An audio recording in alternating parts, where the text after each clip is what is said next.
சிம்பிளாக ஈஸியாக 4 வகையான குக்கீஸ் பார்க்க போகிறோம். இதெல்லாமே பார்த்திங்கன்னா பேக்கரி ஸ்டைலில் பண்ண போகிறோம். முதல்ல ஜாம் குக்கீஸ், அதுக்கப்புறமா கோதுமை மாவு பயன்படுத்தி அவன் இல்லாமல் ஒரு பர்ஃபெக்டான குக்கீஸ்ன்னு சொல்லலாம். இதுக்கப்புறம் சாஃப்ரான் குக்கீஸ்ன்னு சொல்லிட்டு அப்படியே வாயில் வச்சோன்னே கரைஞ்சிடும். இதுக்கப்புறம் பீகாரி ஸ்பெஷல் தெக்குவா. சிம்பிளாக ஈஸியாக பேக்கரி ஸ்டைலில் நம்ம ஜாம் பிஸ்கட் பண்ண போகிறோம். இது பார்த்திங்கன்னா 1 மந்த் வரைக்குமே கெட்டு போகாது. பேக்கிங் பவுடர், பேக்கிங் சோடா எதுவுமே இல்லாமல் ரொம்ப ஈஸியான முறையில் நம்ம பண்ண போகிறோம். குழந்தைகளுக்கு பார்த்திங்கன்னா ஈவினிங் ஸ்நாக்ஸாக கொடுக்கலாம். ஸ்நாக்ஸ் பாக்ஸ்லேயே நீங்கள் கொடுத்து விடலாம். டீ காஃபிக்கு ஒரு பர்ஃபெக்டான ஒரு ஸ்நாக்ஸ்ன்னு சொல்லலாம். ஸோ எப்படி பண்ணுறதுன்னு பார்க்கலாம். இது பார்த்திங்கன்னா நல்லா முறுமுறுன்னு அப்படியே வாயில் வச்சோன்னா கரைஞ்சிடும். இதுக்கு 70 கிராம் சாஃப்டான பட்டர், இல்லை அப்படின்னா நெய் எடுத்துக்கலாம். அதுவும் பிடிக்கல அப்படின்னா நீங்கள் ஆயில், சன்ஃப்ளவர் ஆயில் போட்டுக்கலாம். இதை லைட்டாக மிக்ஸ் பண்ணுங்கள். கொஞ்சம் சாஃப்ட் ஆகணும். இதுக்கப்புறமா கிட்டத்தட்ட ஒரு 80 கிராம் பவுடர் சுகர் போட்டுக்கலாம். பவுடர் சுகரை போட்டுட்டு நல்லா ஃப்ளஃபியாக வர வரைக்கும் நம்ம விஸ்கை வச்சு மிக்ஸ் பண்ணணும். இதில் ஃப்ளேவருக்காக நம்ம வனிலா எசன்ஸ் போட்டிருக்கோம். ஸோ வனிலா எசன்ஸ் பிடிக்காதவங்க ஸ்கிப் பண்ணிடலாம். அப்படி இல்லைன்னா கார்டமம், அதாவது ஏலக்காய் நீங்கள் போடலாம். ஒரு அரை டீஸ்பூன் போட்டிங்கன்னா ரொம்ப பர்ஃபெக்டாக இருக்கும். ஸோ இப்படி விஸ்க் பண்ணி நல்ல ஒரு க்ரீமி ஒயிட்டாக வந்ததுக்கப்புறமா இதில் மாவு சேர்க்கணும். இதில் நம்ம மைதா 3/4 கப் சேர்க்க போகிறோம். கிட்டத்தட்ட ஒரு 150 கிராம் வரும்னு நினைக்கிறேன். அதுக்கப்புறமா 1 டேபிள் ஸ்பூன் கார்ன்ஃப்ளவர் நல்ல ஒரு முறுமுறுப்பு தன்மையை கொடுக்கும். இருந்தால் போடுங்க, இல்லைன்னா நீங்கள் அதையும் விட்டுடலாம். இதை போட்டுட்டு நல்லா மிக்ஸ் பண்ணணும். இதில் மைதா பிடிக்காதவங்க நான் சொன்ன மாதிரி கோதுமை, ராகி, கம்பு எது வேணாலும் நீங்கள் ஆட் பண்ணிக்கலாம். எல்லாம் சளிச்சு போட்டுருங்க. இப்போது 1 டேபிள் ஸ்பூன் நம்ம பால் ஊற்றிட்டு கொஞ்சம் சாஃப்டாக வர மாதிரி இதை பிடிச்சு தான் மாவு பிசையணும். சப்பாத்தி மாவு மாதிரி பிசைஞ்சிங்கன்னா க்ளூட்டன் டெவலப் ஆகிடும். அதுக்கப்புறம் அந்த குக்கீஸ் ஹார்ட் ஆகிடும். ஸோ இந்த மாதிரி சாஃப்டாக இருக்கணும். ஸோ இதை ரெடி பண்ணோடனே நம்ம குக்கீஸ் செய்ய ஆரம்பிச்சிடலாம். ஃப்ரிட்ஜில் வைக்கணுன்னாலாம் எந்த அவசியமே இல்லை. ஜாம் பிஸ்கட் அப்படிங்கிறதுனால நம்ம எப்போவுமே கிடைக்கிற மாதிரி ஜாம் வாங்கிட்டு ஒரு 2 டேபிள் ஸ்பூன் போட்டுட்டு நல்லா மிக்ஸ் பண்ணுங்கள். அது ஸ்மூத்தாக வந்தால் தான் பேக்கிங் பண்ணும்போது அது ரொம்ப ஸ்ப்ரெட் ஆகாது. உங்களுக்கு பார்த்தா தெரியும், நான் 1 நிமிஷம் நல்லா பீட் பண்ணிவிட்டேன். நல்லா ஸ்மூத்தாக வந்துருச்சு. இப்போது இந்த மாவில் நம்ம ஒரு சின்ன நெல்லிக்காயை விட சின்னதாக நம்ம பால்ஸ் பிடிச்சிக்கணும். இது மாதிரி ஒரு ஸ்பூன் இருந்துச்சுன்னா ஒரே அளவுகளோட பண்ண முடியும். இல்லை அப்படின்னா குக்கீஸ் ஒவ்வொன்றும் பார்த்திங்கன்னா ஒவ்வொரு அளவுகளோடு இருக்கும். ஸோ இப்போ நம்ம ஷேப் பண்ணிக்கலாம். உங்களுக்கு குக்கி கட்டர் இல்லை பைப்பிங் பேகு எதுவுமே தேவையில்லை. இதுக்கு நம்ம கையிலேயே எந்த மாதிரி ஷேப் வேணாலும் கத்தியை வச்சு பண்ணிக்கலாம். இது நீங்கள் சின்ன பிஸ்னஸ் பண்ணுற மாதிரி இருந்தால் கூட இந்த ரெசிபி கண்டிப்பாக ஃபாலோ பண்ணுங்கள். கண்டிப்பாக உங்களுக்கு ஒரு நல்ல ரிசல்ட் கிடைக்கும். சீக்கிரமாகவும் செஞ்சிடலாம். ஸோ இப்போ பேக்கிங் ட்ரேயில் வச்சுட்டு நம்ம இதே மாதிரி எல்லாம் ஷேப் பண்ணிக்கலாம். இது பார்த்தீங்க அப்படின்னா நீங்கள் குக்கர், கடாய் எதில் வேணாலும் பேக் பண்ணலாம். நான் அவனில் பேக் பண்ணுறேன். அவன் ஓடிஜி. ஸோ ஓடிஜியில் அப்படிங்கும்போது குக்கீஸோட டேஸ்ட் ரொம்ப சூப்பராக இருக்கும். நான் வச்சுருக்கிறது மார்ஃபி ரிச்சர்டுன்னு சொல்லிட்டு ஒரு நல்ல ஓடிஜின்னு சொல்லலாம். அதில் பேக் பண்ணும்போது எல்லாமே நல்லாயிருக்கு. இப்போ பாருங்கள், இதில் நம்ம ஒரு ஜாம் ஃபில் பண்ணுவோம். ரெடி பண்ணி வச்ச ஜாம்.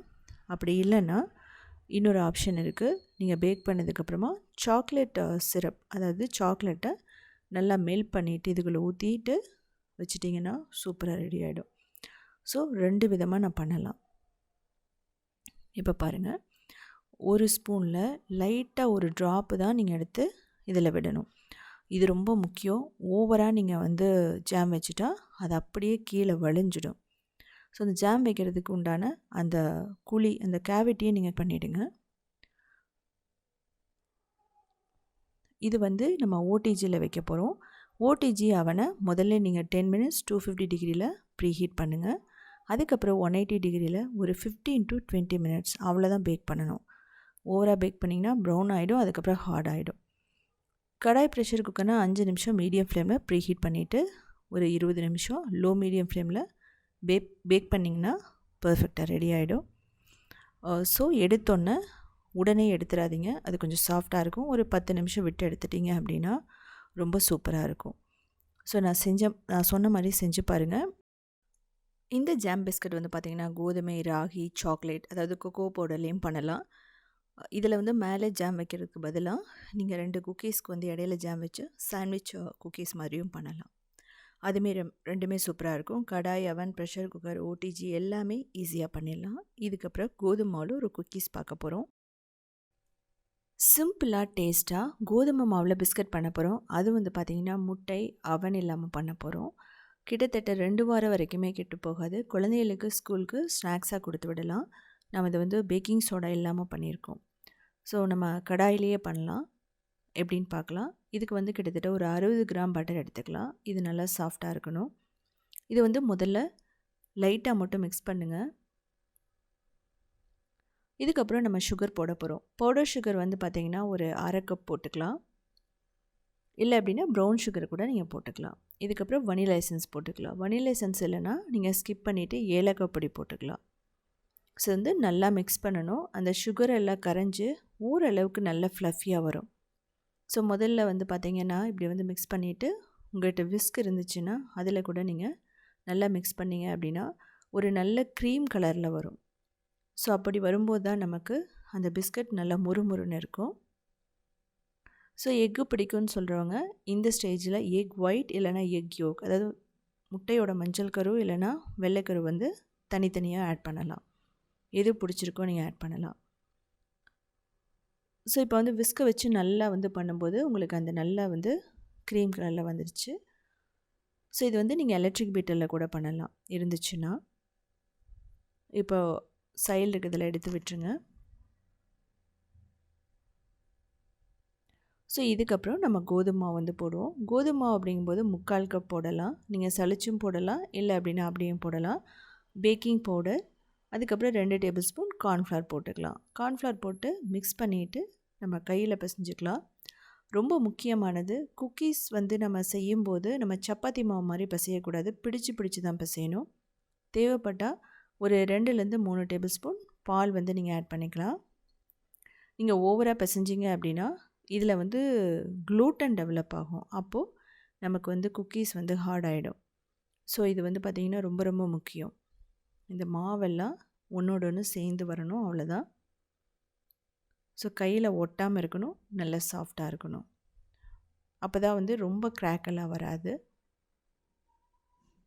ஸோ நீங்கள் எந்த அளவுக்கு பட்டர் நெய் போடுறீங்களோ அந்தளவுக்கு குக்கீஸ் வந்து பர்ஃபெக்டாக சாஃப்டாக இருக்கும்.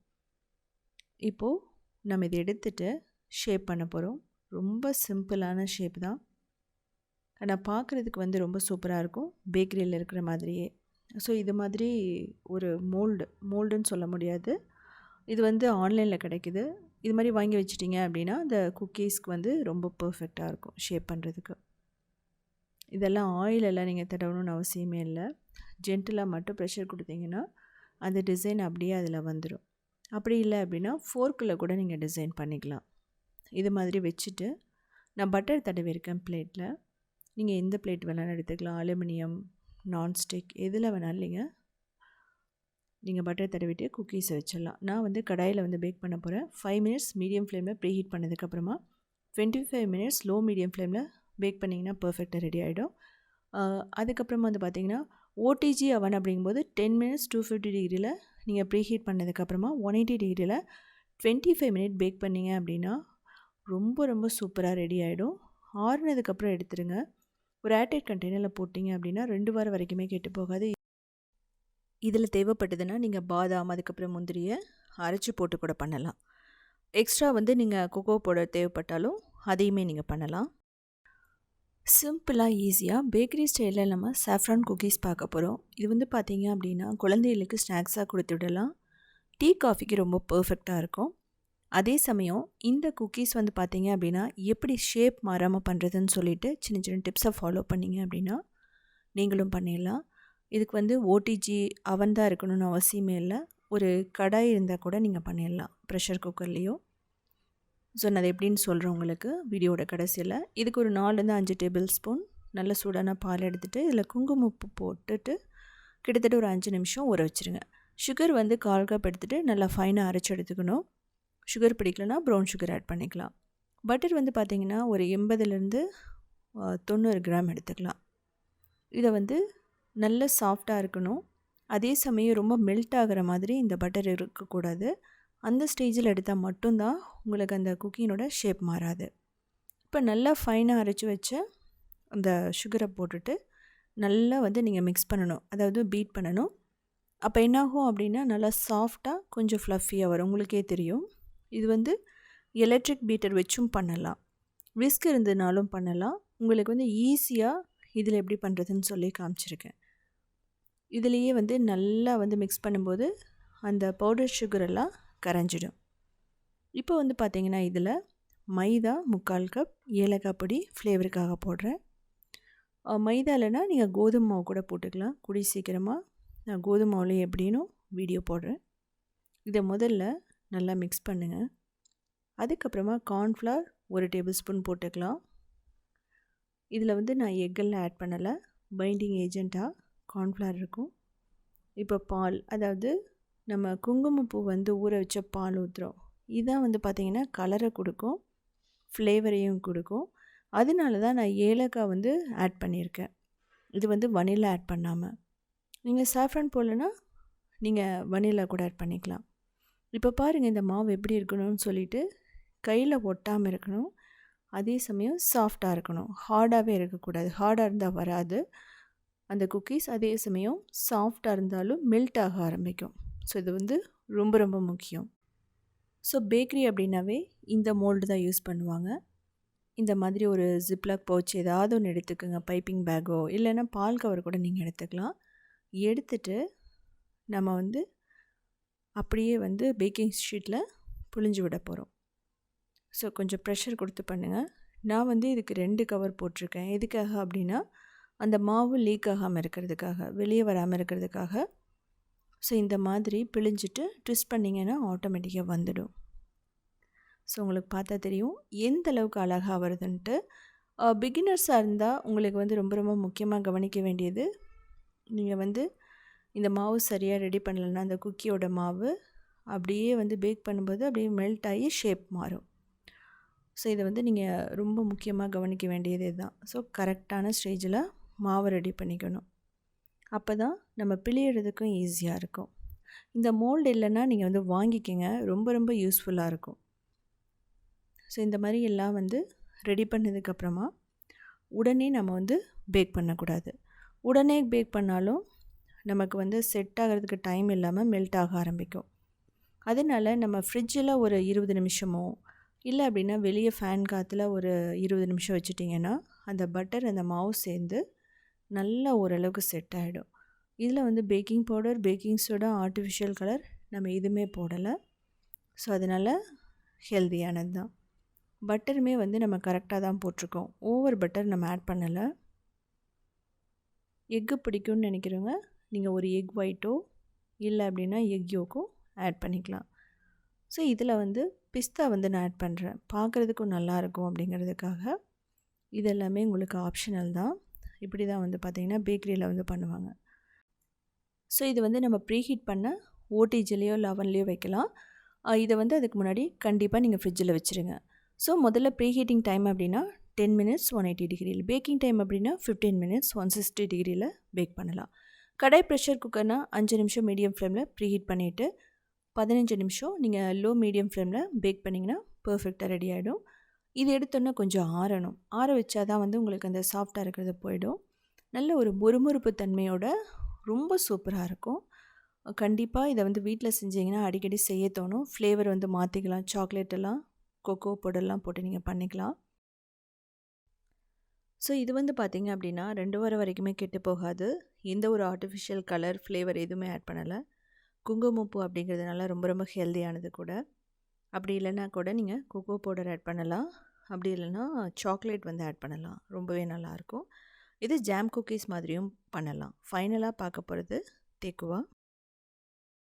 சிம்பிளாக ஈஸியாக கோதுமை மாவு வெல்லம் வச்சு ஒரு ரெசிபி பண்ண போகிறோம். இது வந்து குழந்தைகளுக்கு ஸ்நாக்ஸாக கொடுக்கலாம். இது வந்து பார்த்திங்க அப்படின்னா பீகாரி ஸ்பெஷல் தெக்குவான்னு சொல்லுவோம். கிட்டத்தட்ட 2 வாரம் வரைக்குமே கெட்டு போகாது. அதே சமயம் இது வந்து ஆயிலியை அப்சர்வ் பண்ணாது. மைதாவோ பேக்கிங் சோடாவோ இல்லாமல் பண்ண போகிறோம். குழந்தைகளுக்கு ஸ்நாக்ஸாக கூட கொடுத்து விடலாம். டீ காஃபிக்குமே ரொம்ப நல்லாயிருக்கும். இதுக்கு வந்து பார்த்திங்கன்னா முதல்ல வெல்லம் எடுத்துக்கலாம். வெல்லம் அப்படிங்கிறது நம்ம 1 கப் எடுத்துக்க போகிறோம். நீங்கள் வெல்லம் இல்லைன்னா நாட்டு சர்க்கரை, ப்ரௌன் சுகர் எது வேணாலும் எடுத்துக்கலாம். இது வந்து நல்லா ஃபைனாக வந்து துருவிட்டிங்க அப்படின்னா சீக்கிரம் அந்த வெல்லம் வந்து கரைஞ்சிடும். ஸோ எதுவுமே இல்லாத போது நீங்கள் நார்மல் சுகர் கூட யூஸ் பண்ணிக்கலாம், ஒன்றும் பிரச்சனை இல்லை. ஸோ வெல்லம் போடுறதுனால உங்களுக்கு வந்து பார்த்திங்க அப்படின்னா சீக்கிரமாக ப்ரௌன் ஆகும். ஸோ சின்ன சின்ன டிப்ஸ் வந்து ஃபாலோ பண்ணிங்க அப்படின்னா பர்ஃபெக்டாக செஞ்சிடலாம். ஒரு பவுலில் 1/4 கப் தண்ணியும் 1 கப் வெல்லமும் போட்டு 2 நிமிஷம் மட்டும் கொதிக்க விடுங்க. அந்த வெல்லம் கட்டி எல்லாம் உடஞ்சி நல்லா வந்து பியூராக வந்துடும். இப்போ இதை வந்து நல்லா வடிச்சுக்கலாம். கோதுமை மாவு 1/2 கப் எடுத்துக்கலாம். இதுக்கப்புறமா ரவை 1/4 கப், டெசிகேட்டட் கோகோனட் 1/4 கப், கொஞ்சம் வந்து சோம்பு, அதுக்கப்புறம் ஏலக்காய் பொடி. ஸோ இவ்வளோ தான் இதுக்கு தேவைப்படும். இதுக்கு வந்து பேக்கிங் சோடா சொன்ன மாதிரி போட மாட்டாங்க, தேவைப்பட்டால் நீங்கள் போட்டுக்கலாம். இப்போது 3 டேபிள் ஸ்பூன் நெய் போட்டிருக்கேன்.